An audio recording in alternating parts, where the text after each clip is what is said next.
Okay. Whoa. Okay.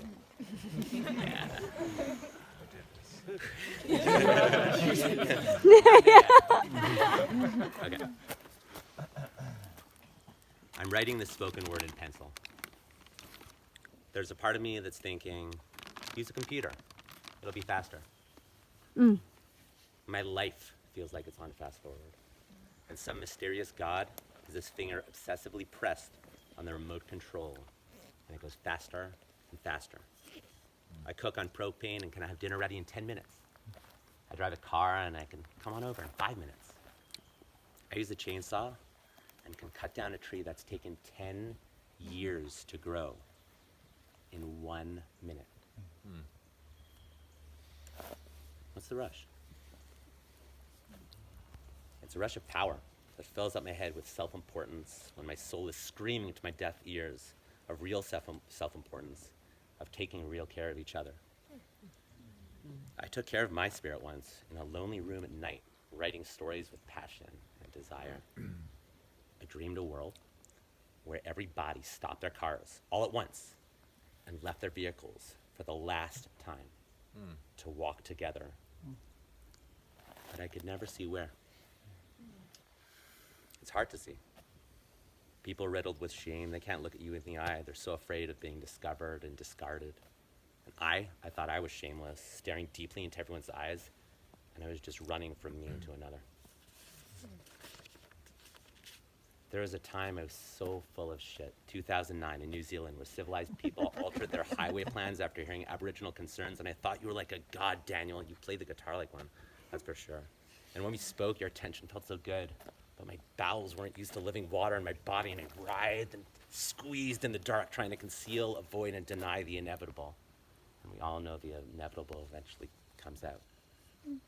My hair will gray and fall out. My teeth will rot and break. My body will weaken and die. I never used to think about death.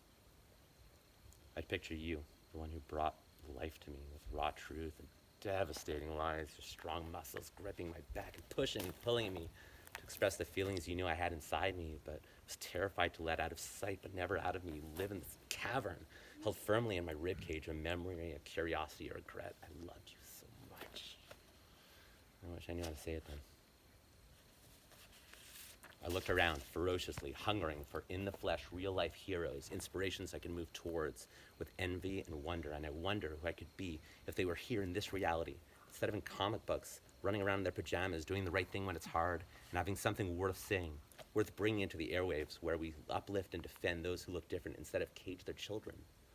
And I watch our children fall into the same addictions we've been feeding for years, and I want to warn them and flash my sirens bright till blinding and make the loudest, woo! Stop!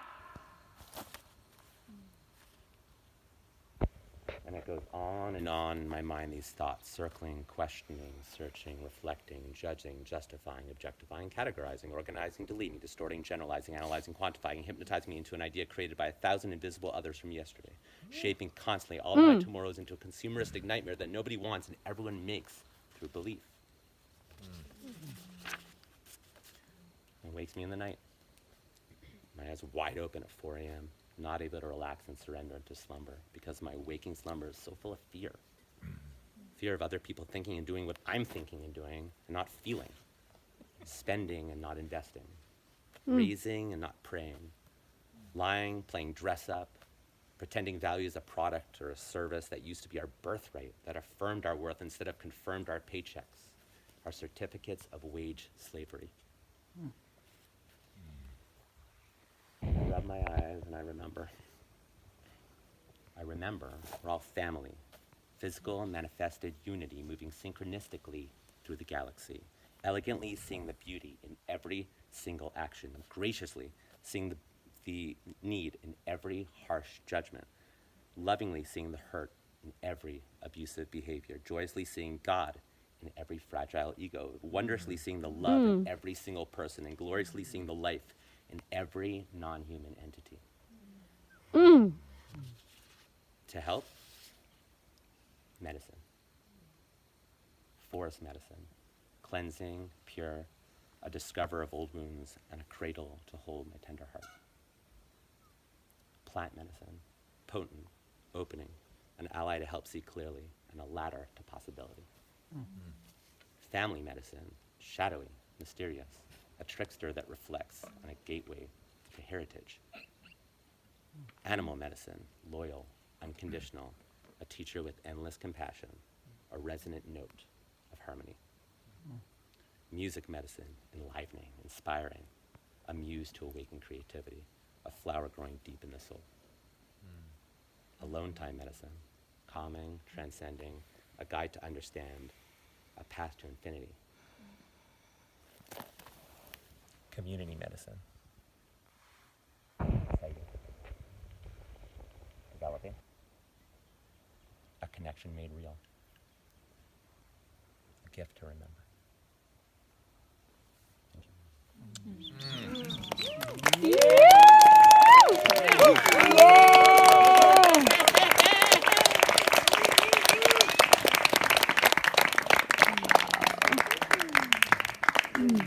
We have some